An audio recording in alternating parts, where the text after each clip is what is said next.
Just 4 days after Sebastian Vettel announced his retirement from Formula 1, Fernando Alonso was announced as his replacement. The Aston Martin team have done well to replace their world champion driver with another world champion, as Alonso remains keen to prove he's capable of winning his third world championship. But will it work out for the team and the driver, and what happens next? Let's have a look. My name's Andy, and this is Behind the Drive.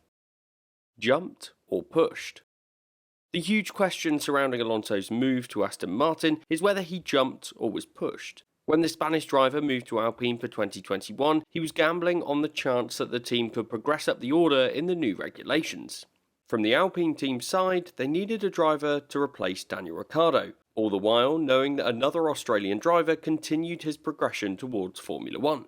In the end, Oscar Piastri exceeded expectations and had to spend a year on the sidelines waiting for his opportunity to get to the top tier. But back when the decision was being made in 2020, the team probably expected Alonso to not want to stay longer than his 2-year deal, given he's now 41 years old. So all these factors imply that Alonso was pushed away from Alpine. His performances in 2022 have been excellent despite having a lot of bad luck, particularly early on in the season. And he's definitely still capable of competing against the best drivers in the world whenever he gets the chance. It was an incredibly difficult decision for Alpine to make, and Piastri's loan move chances for 2023 were narrowing. So with the risk of losing their young star driver who's so important for the team's future, I think they were left in a position where they wanted to look to pastures new. Alternatively, perhaps Alonso wanted to move away from Alpine. The Spaniard rolled the dice on Alpine doing well in the new regulations. Based on the season so far, they've had either the 4th or 5th fastest car, and with both drivers performing up to now, they're in a really close battle with McLaren. But more or less, they're roughly in the same spot that they've been in the last few years. Meanwhile, Ricciardo left that team after 2 years recently, and he clearly wasn't convinced by their long-term potential. In the last few days, it's been reported that Alpine were caught off guard by Alonso's switch. The team didn't do a press release to wish the Spanish driver well or to announce his departure, which is unusual.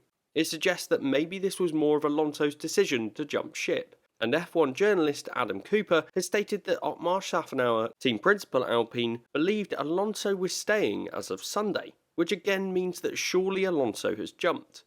Realistically, if Vettel saw Aston Martin's future potential in the next few years, which is a requirement for Alonso to achieve his long-term ambitions, the German driver would have been more likely to stay with the team, which again just makes this whole situation more and more confusing. But this is Formula 1. The deal to sign Alonso for Aston Martin has happened incredibly quickly following the announcement from Vettel, and it's made the silly season very interesting indeed. Before we take a look at Alonso's chances, I want to take a moment to ask you to consider subscribing to Behind the Drive. Statistically, around 70% of you have not yet hit that button, so please make sure you subscribe for more videos in the future. Alonso's Aston Martin prospects. For me, getting Alonso was brilliant business from Aston Martin. They've invested heavily in the team personnel ever since Lawrence Stroll's takeover, and Vettel was a part of that. Given the performance of the team in 2022 so far, the replacement that the team chose was critical to prove their commitment to the project. It was reported earlier this year that Aston Martin were considering the Audi interest in Formula 1 and could have sold the team. This means that signing Alonso is a good way to show that Lawrence Stroll is still investing in the team and still has those longer term ambitions.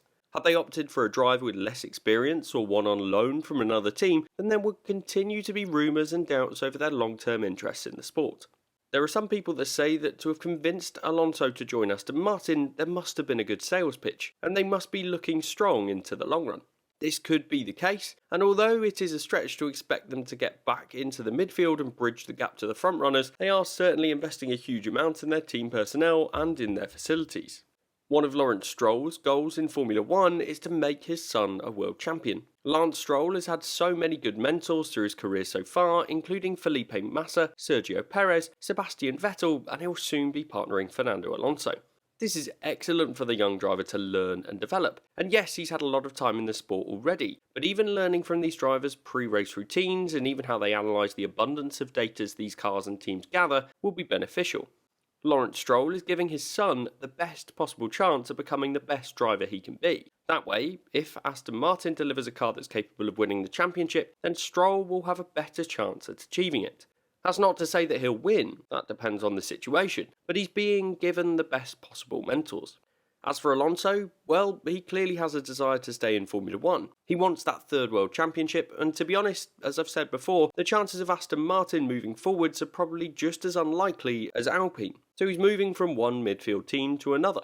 But at the same time, he's moving to a team that doesn't have an obvious replacement for him after his multi-year contract. Before the announcement on Monday, there was so much speculation regarding who might replace Vettel, with names ranging from Mick Schumacher to Nico Hülkenberg and even Nick de Vries being mentioned. The Aston Martin team don't have a young driver academy and they aren't associated with any other drivers. After Alonso's contract, they'll be back out in the market, hence there's every chance that the Spaniard can stay here until he chooses to retire from the sport.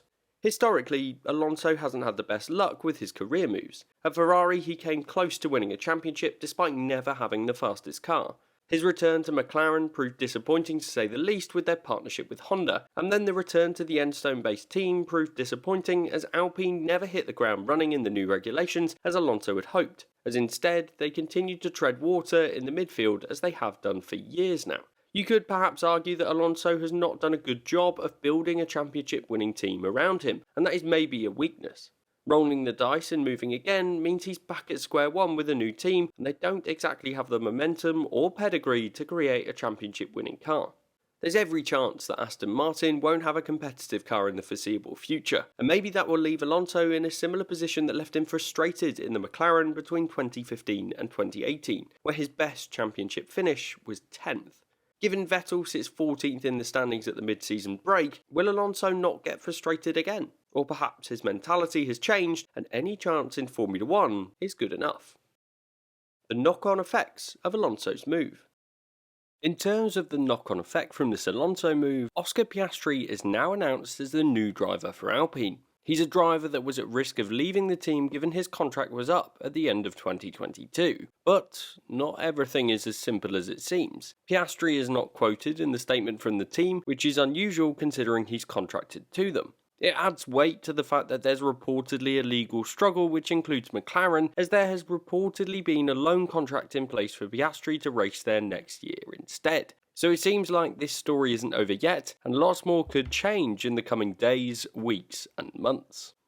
Meanwhile, that leaves questions at a few other teams. Williams were rumoured to be replacing Latifi with Piastri, which is presumably not on the cards anymore. So perhaps this move has given Logan Sargent, a young American driver that is currently third in the F2 standings, a chance to race with Williams. Sargent is a Williams Academy member and will be the first American driver since Alexander Rossi in 2015. This would be incredible for the sport, especially since the recent popularity growth in the USA. The 21-year-old driver is performing well over expectations in F2 this year, and if he manages to get into those coveted top 3 positions, he'll be worth a punt for Williams compared to Nicholas Latifi, who's underperforming this season in F1. So it's a bit of a long shot, but I think Alonso's move to Aston Martin might well give that American driver a chance if he maintains his performances in F2. Overall, this was a move that not many people saw coming, and it's made the silly season very interesting indeed. If you want to learn more about the state of play before this surprise move, then watch this video next.